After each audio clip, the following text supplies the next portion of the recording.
Hello everyone, welcome to MrShahin YouTube channel. তো আজকে আপনাদের দেখাবো যে অনেকদিন পরে, আগে একটু কথা বলে নেই, অনেকদিন পরে আমরা ভিডিও ছেড়েছি আমাদের চ্যানেলে। এখন থেকে ইনশাল্লাহ নিয়মিত ভিডিও দিব।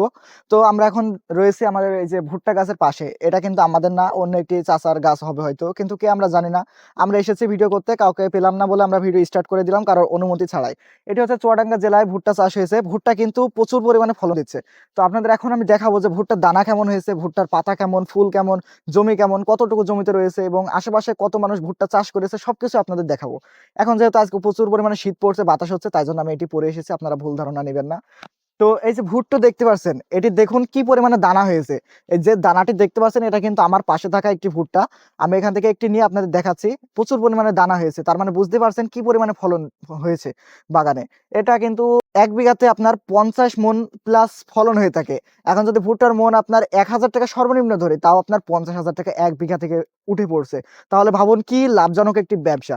তো আমরা এখন এই যে দেখাবো আপনাদের ফুল, ভুট্টার ফুল। ভুট্টার ফুল দেখতে পাচ্ছেন অতিরিক্ত সুন্দর। ভুট্টার ফুল কিন্তু মানুষ ব্যবহার করে না বা কোনো কিছুতেই লাগে না।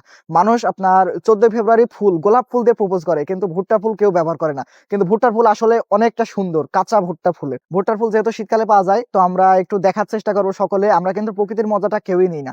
তো বেশি বড় করবো না ভিডিও, বেশি বড় করলে আবার দেখতে ভালো লাগে না। এবং আপনাদের এইবার দেখাবো যে ভুট্টা জমিটা মানে কতটুকু বড়। ভুট্টার জমি দেখতে পাচ্ছেন অতিরিক্ত বড়। ভুট্টার জমি আপনার এখন দেখতে পাচ্ছেন যেটি, সেটি হচ্ছে অনেকটা লম্বা এবং আশেপাশে জায়গা জুড়ে কিন্তু সকলেই ভুট্টা চাষ করেছে। তো এই ভুট্টা কিন্তু এটি হচ্ছে ইব্রাহিমপুর গ্রাম।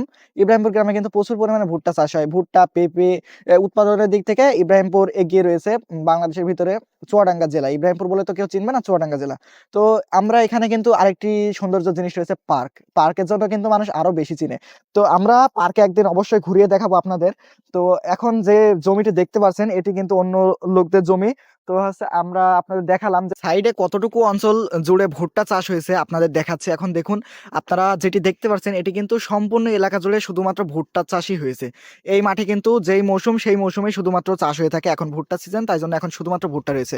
যদি চ্যানেলটি সাবস্ক্রাইব না করে থাকেন, তাহলে নতুন নতুন এই ধরনের ভিডিও পেতে অবশ্যই চ্যানেলটি সাবস্ক্রাইব করে রাখুন। ভালো লাগলে একটি লাইক দিবেন এবং কমেন্ট করে জানাবেন। যদি আরো ভালো লেগে থাকে তাহলে অবশ্যই একটি শেয়ার দিবেন। আর যদি হাতে ব্যথা থাকে তাহলে শেয়ার দেওয়ার দরকার নাই। তো আজকের মতো এখানেই আমরা ভিডিও শেষ করছি, দেখা হবে পরবর্তী ভিডিওতে।